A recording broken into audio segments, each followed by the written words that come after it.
Hello friends, good morning. I heartily welcome on my YouTube channel English with Rakesh sir. Today I am going to teach a lesson of plus 2 English compulsory poem which name is Hope and that is written by Rajan Agarwal. Okay. This is a poetry Hope plus 2 English compulsory poetry. And this is the fifth stanza. इससे पहले जो first second third fourth जो stanza जो last जो videos हैं उनमें इनको upload किया गया है. ओके. अब यहाँ रजन अग्रवाल क्या कह रहा है? It is the hope that makes a bud BUD bud कली a young shoot of the plant. Young shoot of the plant, कली सबसे जो एक उसका छोटा पार्ट होता है पौधे का. तो ये कह रहा है कि वो जो कली है वो क्या करती है? वो खिलती है. आशा ही एक वो चीज है जिसकी वजह से जो कली है वो वृक्ष के ऊपर रहती है और उसको ये कंप्लीट पूरी उम्मीद होती है कि एक दिन वो एक पुष्प के रूप में, एक फूल के रूप में परिवर्तित होगी. According to the poet says that it is only the hope due to which a bud stays on the branch of the tree in the hope that one day it will turn into a flower. Clear? मैंने इसका हिंदी भी बता दिया, साथ में English भी clear कर दिया कि आशा है वो एक ऐसी चीज है कि आशा की वजह से जो एक कली है वो वृक्ष के ऊपर, एक जो शाखा होती है उस शाखा के ऊपर टिकी रहती है और इस उम्मीद के साथ कि एक दिन वो पुष्प में, एक दिन वो फूल के तौर पर परिवर्तित होगी, चेंज होगी. स्टेज ठहरती है, रुकती है. ऑन द ब्रांच शाखा, on the branch of the tree and Bloom और वो खिलती है. Clear? The complete stanza means, according to the poet, it is only the hope due to which a bud stays on the branch of the tree in the hope that one day it will turn into a flower. कि आशा ही एक वो चीज है जिसके माध्यम से जो कली है वो वृक्ष के ऊपर, एक वृक्ष की जो शाखा होती है उसके ऊपर टिकी रहती है, उस उम्मीद के साथ कि एक दिन वो पुष्प के तौर पर परिवर्तित होगी. Trees lose their leaves, कि जो वृक्ष होते हैं, जो पौधे होते हैं वो अपनी पत्तियों को लूज करते हैं. वृक्ष अपनी जो पत्तियां होती हैं उनको छोड़ देते हैं. अदरवाइज वृक्षों की जो पत्तियां होती है वो छूट जाती है, वो झड़ जाती है, वो गिर जाती है. विद द होप, एक उम्मीद के साथ. Trees to have the same hope they shed their leaves. वृक्षों को भी एक उम्मीद होती है और वृक्ष उम्मीद के साथ ही अपनी पत्तियों को गिराते हैं.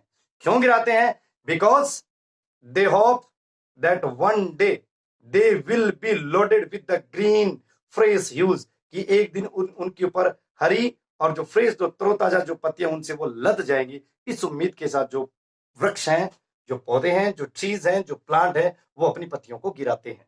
देखिए, trees lose their leave. Trees too have the same hope. They shed their leaves. Lose, shed, SHED, shed, गिराते हैं. Their leaves, अपनी पत्तियों को गिराते हैं. With the hope, they hope, उनको भी एक उम्मीद होती है, उनको भी एक आशा होती है.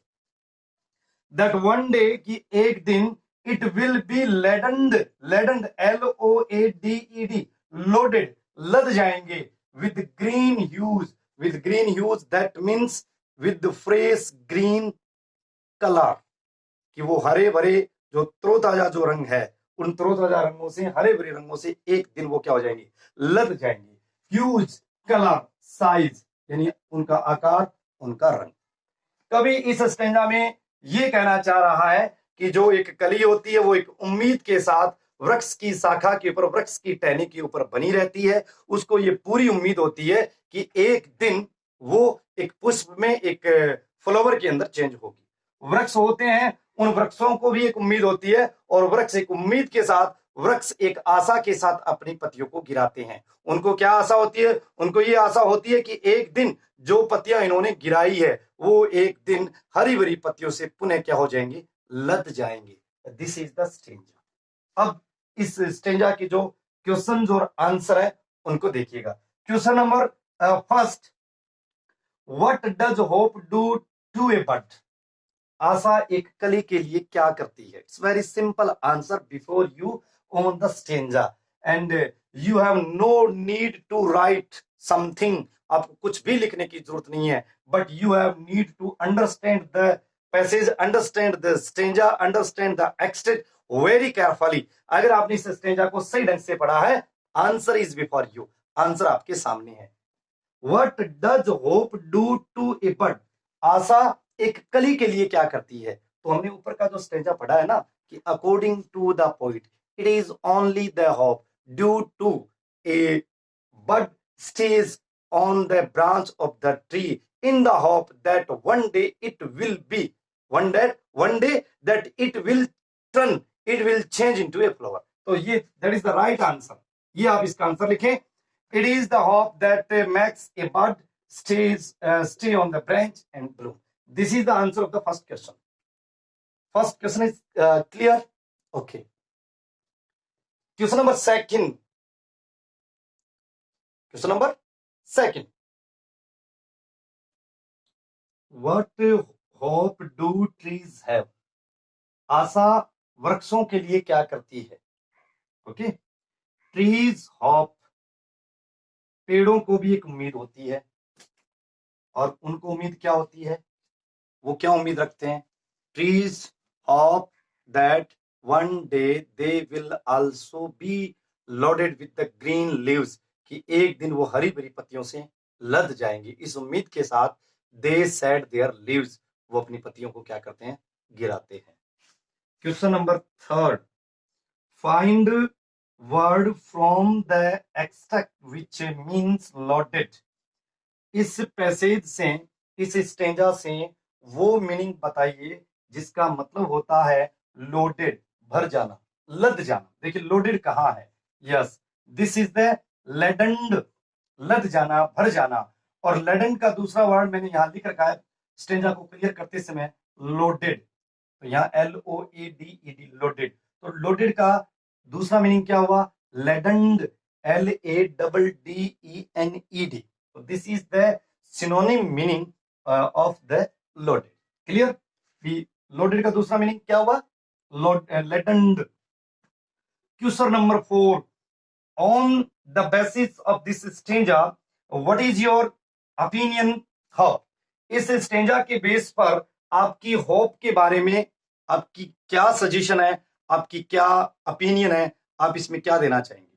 तो आप ये कह सकते हैं कि my opinion is, my suggestion is that not only human being but also the nature, plants, birds, animals, they are totally depend on nature, कि न केवल मनुष्य बल्कि प्रकृति की हर चीज, in which animals, birds, plants, they are also included, जो इसके अंदर शामिल है, यानी पेड़ पौधे हैं, जानवर हैं, जो पक्षी हैं, वो भी होप के ऊपर क्या करते हैं? निर्भर करते हैं।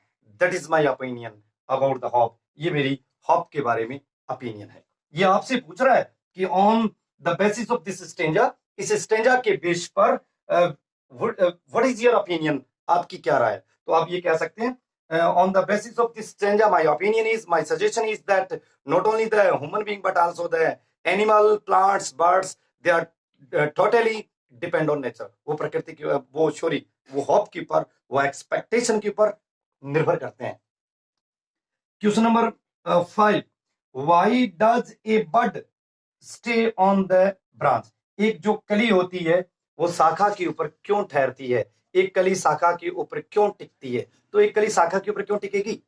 एक जो कली होगी वो एक टहनी के ऊपर क्यों रुकेगी? क्योंकि वो जो टहनी के ऊपर रुकती है या जो शाखा के ऊपर रुकती है वो एक उम्मीद की वजह से तो रुकती है। तो आप लिख सकते हैं ए बड, यहाँ क्वेश्चंस में डज आ गया ना, because this is the present simple tense, this is the present indefinite tense and यहाँ डूड आए तो आपको आंसर बनाते समय डूडोज को हटाना है, वर्ब के साथ में एस और ईएस का प्रयोग करना है. If the subject is singular so we use S or ES. If the subject is plural so we only use verb first. So here a bird is singular, a bird is not plural. यहाँ पर bird है वो singular है, इसलिए हम इसके साथ प्रयोग किसका करेंगे, s और es का करेंगे. ओके.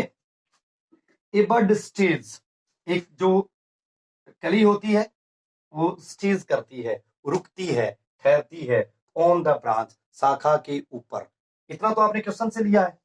अब जवाब क्या है, भी एक कली शाखा के ऊपर रुकती है, एक कली शाखा के ऊपर टिकती है, आशा के कारण. आशा के कारण तो सिर्फ आप इसमें जोड़िए आगे, a bird stage on the branch because of hope. Clear, आशा के कारण. जैसे मैं आपसे ये कहता हूं कि तुम्हारे कारण, because of you, because of you. उसके कारण, मैंने ये बोला कि तुम्हारे कारण बिकॉज ऑफ यू, हमारे कारण बिकॉज ऑफ अस, उनके कारण बिकॉज ऑफ देम. तो यहां कह रहे हैं भी जो कली होती है वो शाखा के ऊपर ठहरती है, रुकती है, किसकी वजह से, आशा की वजह से ना. A bird stage on the branch because of hope, यानी वो आशा की वजह से टिकती है. This is the 5 question, these are the 5 questions and I have also explained the stanza before you. I have also explained all the 5 questions before you.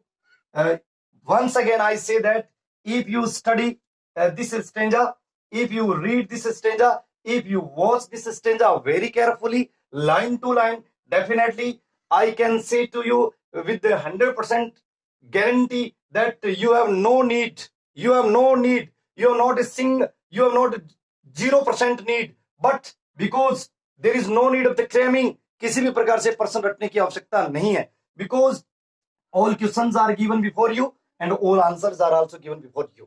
सारी की सारी चीजें आपके सामने, सारी की सारी चीजें क्लियर है. तो this is the 5th stanza. Please like, share and comment. आप, if you dear student, if you any problem, please give your comment on my comment box. आपको किसी भी प्रकार की समस्या है तो आप कमेंट के माध्यम से, अपनी ओपिनियन के माध्यम से, अपने सजेशन के माध्यम से शेयर कीजिएगा and I will try to solve your problem. मैं आपकी समस्या को समाधान करने की पूरी कोशिश करूंगा. नेक्स्ट डे हम जो नेक्स्ट स्टेंजा लेकर आएंगे. Okay, thanks.